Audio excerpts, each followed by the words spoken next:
¿Y usted cree que haya algún glifo, alguna forma que se haya representado en algún momento, que puede estar perdido, ese símbolo o ese glifo, o puede estar cercano a Tenochtitlan? No, pues glifo prehispánico no encontramos. No se Colonial encuentra. sí.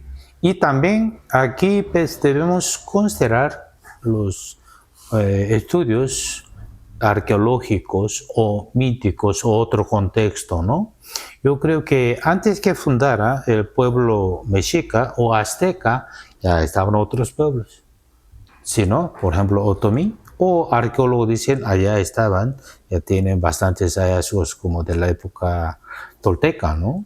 Y por eso entonces este lugar que llamaba como algo equivalente como México en otro idioma, otomí o en otra palabra, ¿no?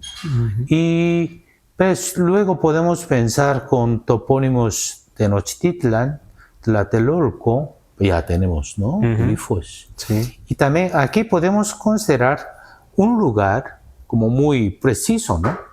Y México es como ya amplio, esas varias islas, ese lugar más o menos se llama México. Y nunca se encuentran como el topónimos. Y también muchos documentos coloniales nunca mencionan como un lugar con topónimo México, ¿no? Tenochcas, Tlatelolcas, así muy preciso, ¿no? Entonces debemos separar varios contextos, depende de su disciplina.